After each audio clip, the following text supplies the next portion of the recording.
historia imeanzia hapo. Huyu nabii ameanza na historia hiyo, ninachora.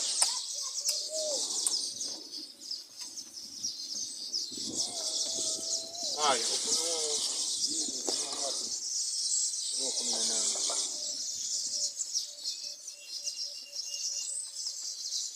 haya, ameanzia hapo. Soma msomaji. Nasema? Naam. Malaika anayeungana na utangazaji wa ujumbe wa malaika yule wa tatu, ndio, ataiangaza dunia yote kwa utukufu wake. Ataiangaza dunia yote kwa utukufu wake.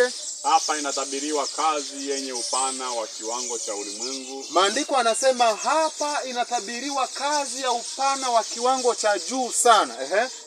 Na kwa nguvu isiyo ya kawaida. Na kwa nguvu isiyo ya kawaida. Vuguvugu la marejeo la mwaka 1840 hadi 1844. Haya, unaona sasa ameturudisha katika historia gani? Ya uvuguvugu la marejeo ya ile watendakazi wa saa 6. Hapa ameanza na watendakazi wa saa 11. Bwana ni mwema. Lakini akaturudisha historia katika watendakazi wa saa 6. Ile vuguvugu ya marejeo mwaka 1840 mpaka 1840 na ngapi? Nakutorea hapa. Haya, naweka niweke hapa niweke mira right movement, mira mira. Weka mira right. Au ni mira right, si ndivyo? Sasa 506. Mira right.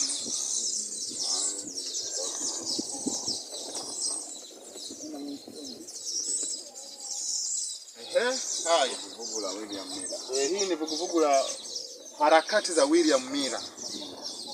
Mira right movement. Soma. Ndio. Ilikuwa ufunuo wa utukufu wa uwezo wa Mungu. Kwa hiyo hapa ilikuwa ni ufunuo wa utukufu wa uwezo wa nani? Wa Mungu. Soma msomaji. Ujumbe wa malaika wa kwanza. Ujumbe wa malaika wa kwanza ulipelekwa kwa kila kituo cha umishonari. Ujumbe wa malaika wa kwanza ulipelekwa kwa kila kituo cha umishonari katika ulimwengu. Na katika baadhi ya nchi kulikuwa na mwamko mkubwa sana wa kidini ambao haujawahi kushuhudiwa katika nchi yoyote tangia wakati wa matengenezo ya karne ya 16. Soma msomaji. Lakini hizi zitazidiwa na vuguvugu kubwa la onyo la mwisho la malaika wa yule wa tatu. Anasema hii harakati hii, anasema jinsi ilivyokuwa itazidiwa na hii harakati ya mwisho hapa. Soma msomaji. Kazi itafanana na ile ya siku ya Pentekoste. Basi hiyo nyingine utaendelea kwa faida yako. Anasema kazi hizi zitafanana na ile kazi iliyofanyika siku ya nini? Pentekoste. Haya, ameturudisha wapi? Si jukwaa la mitume? Si kwa mitume? Haya, nakutolea hapa. Mitume, si ndivyo?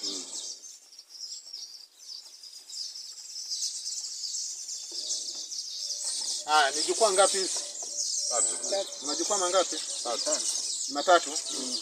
Ikimaanisha ujumbe wa malaika wa kwanza, wa pili na wangapi? 3. Historia ni ile ile, si ndivyo? Bwana ni mwema. Matayo, tuko pamoja. Tuko pamoja. Mpaka hapo kuna mtu nimemwacha mpaka hapa. Wapendwa, Bwana asifiwe. Mpaka hapo kuna mmoja anasema kidogo sijaelewa hivi. Ukiachana na hiyo aliyosema, rudi hapo kidogo, huko utakuja. Mpaka hapa kuna mtu bado nimemwacha. Tuko pamoja wote? Tuko pamoja. Kwa hiyo hizi ndizo platform, majukwaa ambayo yameelezwa katika maandiko. Na hizi lazima watu wa Mungu tueleze, maana ndiyo historia inayojirudia. Bwana ni mwema. Sasa ukianza, maana hii ndiyo iliyoanza. Na anasema hizi zote zinafanana. Bwana asifiwe. Amina. Hii ndiyo historia yote ya dunia nzima iko hapa. Bwana asifiwe. Amina. Haya, twende mbele kidogo msomaji wangu. Uache hapo, nenda sura ya 19. Sura ya 19 inayosema nuru kupita giza. Wapendwa, tukiwa na vitabu vya pambano kuni raha sana. Raha sana. Ni paragrafu ile ya kwanza tu. Sawa. Anasema ni sura ya 19, sura ya 288 kitabu hiki. Watajie ukurasa. Lakini sura ni 19, nuru kupita giza. Ni paragrafu ile ya kwanza pale mwanzo. Paragrafu ya kwanza ukurasa 288. Nasema kazi ya Mungu duniani. Wapendwa, Bwana asifiwe. Kazi ya Mungu duniani. Si ndivyo? Hapa hajasema ni kipindi gani. ila amesema kazi ya Mungu duniani. Maanake platform hizi zote tatu, kazi ya Mungu duniani huonyesha kufanana kabisa. Huonyesha kufanana kabisa. Toka kizazi hadi kizazi. Umeona? Toka kizazi hata kizazi. Soma msomaji. Katika matengenezo makuu. Katika matengenezo makuu. Au katika harakati za kidini. Au katika harakati za kidini. Kanuni za Mungu za kushughulika na watu daima ni zile. Kanuni za Mungu za kushughulika na watu daima ni zile. Harakati muhimu za sasa zinafanana na za wakati uliopo. Wapenda, mnasikia hiyo? Harakati za sasa mnazoziona hizi, harakati za sasa zinafanana na za wakati uliopita. Manake kama kuna harakati hapa, ujue itafanana na harakati hii, itafanana na harakati hii hapa. Umemaliza? Malizia. Nasema? Naam. Nasema na uzoefu wa kanisa wa vizazi vilivyopita una fundisho lenye umuhimu mkuu kwa ajili ya wakati wetu wenyewe. Barikiwe sana. Umemaliza? Barikiwe sana. Bwana ni mwema. Kazi ya Mungu duniani huonyesha kufanana kutoka kizazi hata haya. Sasa hii ni platform ya mitume ambayo Mungu aliiweka. Na anasema uzoefu uliofanyika hapa ungefanana na uzoefu uliofanyika hapa, lakini ungefanana na uzoefu utakaofanyika. Anasema na kanuni ni zile ambazo Mungu hufanya kazi ya kuokoa watu wake. Sasa leo mtu akikushangaa unasema ujue kuna mapito ya zamani. Bwana sifiwe. Unamsomea tu rejeeni katika mapito ya zamani. Haya, hapa katika jukwaa hili baada ya uasi, wapendwa, baada ya uasi, jukwaa la mitume, watendakazi wa alfajiri si waliasi? Wakaishi katika uasi. Katika jukwaa hili la mitume, baada ya uasi, Mungu alimuinua mtengenezaji. Bwana sifiwe. Ni nani huyo? Kristo Yesu. Ni nani? Bwana alimuinua mtengenezaji. Nani? Aiandae njia ya Bwana. Nani? Ni Yohana nani? Maana kitabu cha Luka 1:15 na 16 anasema yeye atakuwa mkuu mbele za nani? Angewarudisha Israeli kwa Bwana Mungu wao. Maana Israeli walikuwa wameasi, wamekuwa vipofu kama Isaya anavyosema. Kwa hiyo yeye angekuja kuiandaa njia ya Bwana na kuwarejesha watu kwa Bwana Mungu wao. Haya, hapa tunamweka Yohana mjumbe wa ngapi? Wa kwanza. Maana historia inajirudia katika unabii. Haleluya. Tunamweka Yohana Mbatizaji hapa, mtengenezaji hapa. Na baada ya Yohana aliandaa njia, alitangaza ujumbe wa malaika wa ngapi? Wa kwanza. Anasema mcheni Mungu na kumtukuza. Yeye aliandaa njia. Haya, baada ya ujumbe wa malaika wa kwanza ni ujumbe wa malaika wa pili unafuata, si ndivyo? Haya, baada ya Yohana Mbatizaji nani alikuja mwingine? Tusiseme kwa mashaka wapendwa. Ni Yesu mwenyewe. Tuseme kwa ujasiri ni Yesu. Haleluya. Haya, hapa ni nani? Yesu kazaliwa. Wapendwa, tuna vitabu hivi. Mafungu ni mengi, lakini sasa sijui kama muda utatosha. Maandiko anasema mtanisaidia hata nyie wengine. Kitabu hiki cha maandiko ya awali kinasema wale waliofaidiwa na ujumbe wa Yohana Mbatizaji isingekuwa ngumu kupokea ujumbe wa nani? Wa Mwokozi. Maana Yohana Mbatizaji alipanda mbegu na kuwaelekeza watu kwa yeye atakayekuja. Si ndivyo? Lakini wale waliokataa ujumbe wa Yohana Mbatizaji walikataa pia ujumbe wa nani? Wa Yesu, wasingefaidiwa na ujumbe wa Yesu. Kwa hiyo Yohana Mbatizaji alikuwa na ujumbe wa malaika wa kwanza, maana angewarejesha watu kwa Bwana Mungu wao na kutunza amri 10 za Mungu. Lakini Yesu wakati anakuja, yeye analeta ujumbe malaika wa ngapi? Wa pili, akitangaza anguko la nini?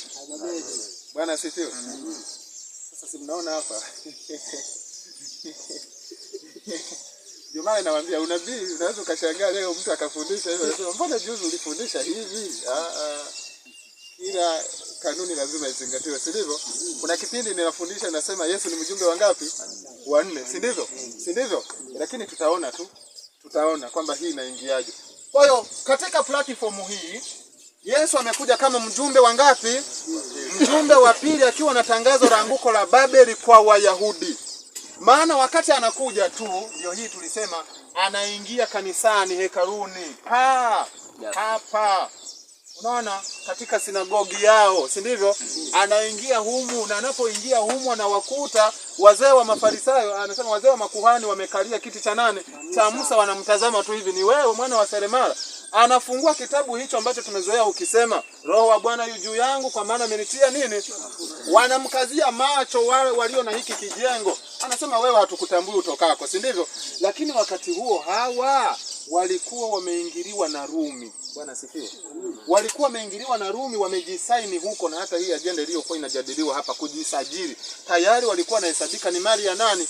Ya Rumi. Kwa hiyo wanapoingia humu na wameambatana na nani? Na Yesu. Na mafundisho yao yote unaposoma kitabu cha Luka 13 aya 32 na 33. Mafarisayo wanamwendea wanasema, toka hapa wewe, maana Herode anataka kukuua. Hiyo ni Luka 13 fungu la 32 na 33. Toka hapa wewe, nenda kwingine, maana Herode anatafuta. Ukiuliza Herode ni mtawala gani, alikuwa na mamlaka katika serikali ya Kirumi. Ukiuliza kwa nini yeye anataka kuniua na nyie mnanifukuza watu wa dini, kuna mkataba walikuwa tayari wameingiliana, wamezini, wameshika ushauri, ukweli hawataki tena. Anasema nendeni mkamwambie yule nani? Yule mbweha, tazama leo na kesho ninapoza wagonjwa na kutoa pepo, lakini siku ya tatu nafanyaje? Nakamilika. Akatangaza, sisi ujumbe tulio nao ujumbe wa malaika wangapi? Leo ujumbe wa malaika wa kwanza, kesho ujumbe wa malaika wa pili, na kesho kutwa nakamilika. Hiyo ndiyo mbweha, kazi ninayomtangazia. Sasa hapa wanamtoa, wanamfukuza. Wanapomfukuza katika hekalu na jengo lao, anaingia kwenye kitu kinaitwa appoint, kuchagua. Bwana sifiwe.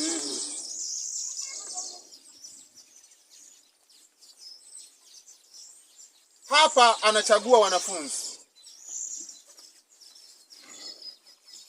Si wamemfukuza huko na hekalu lao, si ndivyo? Sasa kabla hawajamfukuza, hapa kulikuwa na balaa. Ndio. Huko kulikuwa na balaa. Wanamkazia macho, anasema wewe hatukujui utokako wewe. Mtumishi, sasa wewe sijui utakuwa unanisomea tu vitabu vya roho ya unabii, alafu mwingine anichukulie Biblia. Samahani mwalimu. Naam. Kwa nini ulimuita Herode mbweha? Aha, hiyo nayo ni njema. Kuna somo, yani katika unabii huu tutafika tu huko. Maana ngoja tu nikunani kwa sababu ni faida, hatujui kesho, si ndivyo? Wakati huo mtumishi unifungulie kitabu cha Yohana 11 aya 47. Uone balaa zilizokuwa zinatokea humu. Mzee Mapalala, balaa zilizokuwa zinatokea humu mpaka anatoka kwenda kuchagua hawa. Wakati huu swali analouliza kwamba kwa nini alimuita mbweha, si ndivyo? Mbweha. Lakini ninaposoma kitabu cha Wimbo Ulio Bora sura ya 2 mstari wa 15, anasema tukamatie mbweha, wale mbweha wadogo, maana kazi yao wanaharibu mizabibu. Mizabibu yetu imechanua. Bwana sifiwe. Wanaharibu mizabibu yetu, maana mizabibu yachanua. Kwa nini Yesu alimuita Herode mbweha? Herode alikuwa ni mbweha. Kwanza Yesu amefundisha kwa mifano, lakini kila mfano aliokuwa na utoa ulikuwa na maana. Mbweha kwa mnyama wa kawaida tunamfahamu, anafanana na mbwa, kuna mkia wenye manyoya mengi mengi hivi. Mbweha siku zote ni muharibifu, si ndivyo? Sasa kama mbweha ni muharibifu, ndio tabia ya mbweha, ni muharibifu. Unapokuta mazao hivyo, yani yeye kazi yake ni nini? Ni kuharibu. Ndio maana hilo andiko linasema tukamatie mbweha, maana wanaharibu nini? Sasa mizabibu inachanua. Kwa nini mbweha wanaharibu? Hebu tukamatie hao kwanza. Sasa kwa hali hiyo mbweha anawakilisha utawala huu wa Kirumi. Kwa nini? Herode ameitwa mbweha kwa sababu alimuua nani? Alianza kwanza kwa Yohana Mbatizaji, alimkata kichwa. Akiwa ni mjumbe kutoka, alimuua na kumwangamiza. Wakati huo Yesu naye amekuja na yeye anatafuta. Kwa hiyo sifa ya mbweha ilikuwa imekamilika kwa nani? Ni muharibifu, maana mizabibu inahitaji ikomae, watu waandaliwe mazao yawe garani kwa ajili ya nini? Sasa mbweha amekuja, tukamatie mbweha wadogo. Haleluya. Nadhani hapo umepata. Haya, umepata andiko. Yohana 10. Yohana.